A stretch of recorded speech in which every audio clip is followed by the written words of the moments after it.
Hola, ¿qué tal? ¿Cómo están? Acá tengo el gusto, algo que tenía muy pendiente hace mucho tiempo, entrevistar a Fernando Gómez. Fernando Gómez Smith es psicoanalista desde hace 40 años, es miembro de la Asociación Mundial de Psicoanálisis y también dentro de la categoría, lo que tiene que ver con la escuela lacaniana, es analista miembro de la escuela. Fernando, muchas gracias por la oportunidad.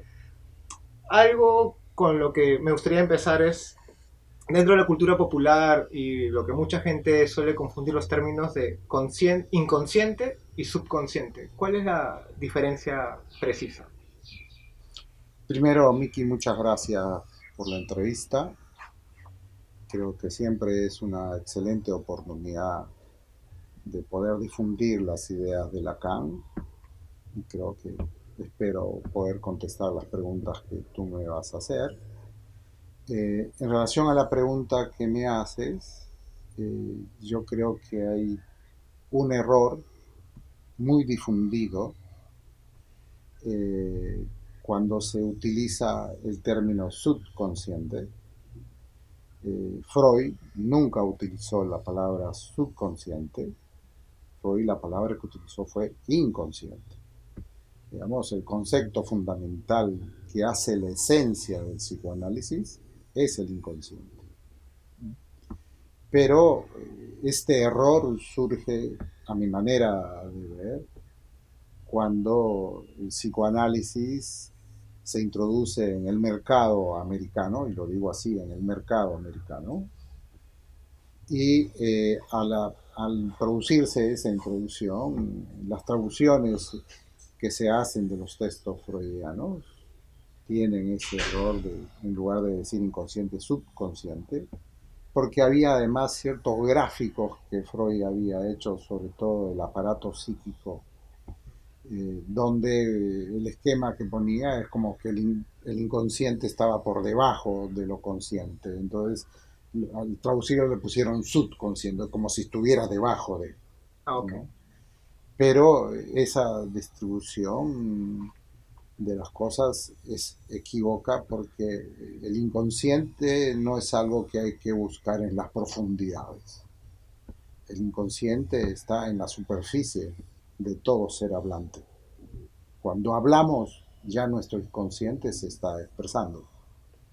Por eso el arma fundamental de todo psicoanalista, sea la orientación que sea, es la palabra y los poderes de la palabra.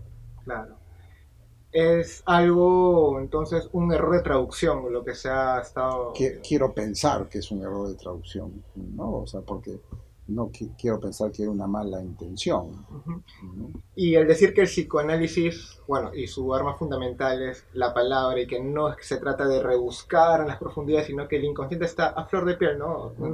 Puede estar en las manifestaciones tipo los lapsus, los mismos chistes Los y actos. Por eso los actos. Freud escribe lo que escribe, o sea, y habla del acto fallido y habla de los lapsus, o sea, del chiste, como tú también mencionas. Si no, no, Freud no escribiría sobre eso.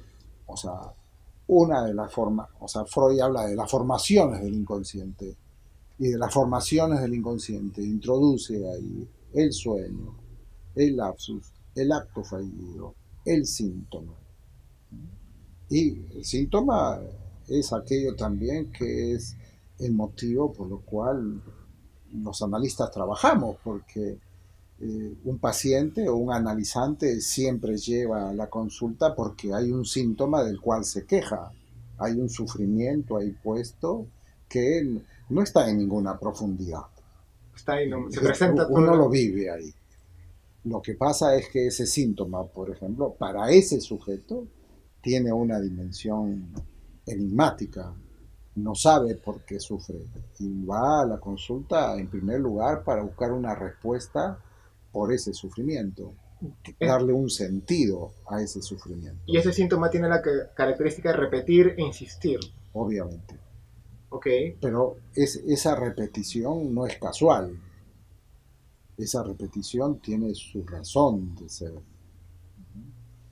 Eh, Freud, por ejemplo, en sus inicios, y más o menos esto, digamos, hasta la década de los 20, estaba convencido de que cuando lo inconsciente se hacía consciente, el síntoma desaparecía.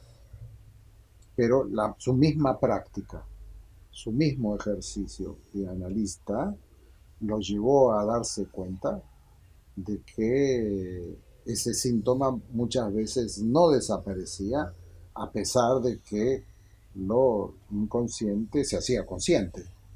Y eso lo llevó a tener que, digamos, investigar más.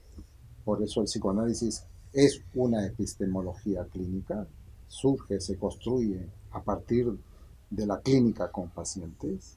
Entonces, en esa investigación que hace Freud a partir de sus pacientes, va a ir dilucidando, digamos, el concepto de pulsión en la década de los 20. Va a ir dilucidando de la insistencia de esa pulsión, de que esa pulsión tiene una dimensión y no se elimina. Y en ese síntoma que se repite, lo que está en juego justamente es eso pulsional que hace de que por más que descubramos los orígenes, las causalidades infantiles de los síntomas, ese síntoma no se va porque junto ahí está lo pulsional. Junto ahí, para usar los términos lacanianos, está el goce. Y el goce es eso que hace que ese síntoma se repita una vez y otra vez y otra vez. Y haya esa, digamos, esa inercia en la repetición del síntoma. A veces complicado dependiendo de los síntomas, de reducir o eliminar el síntoma.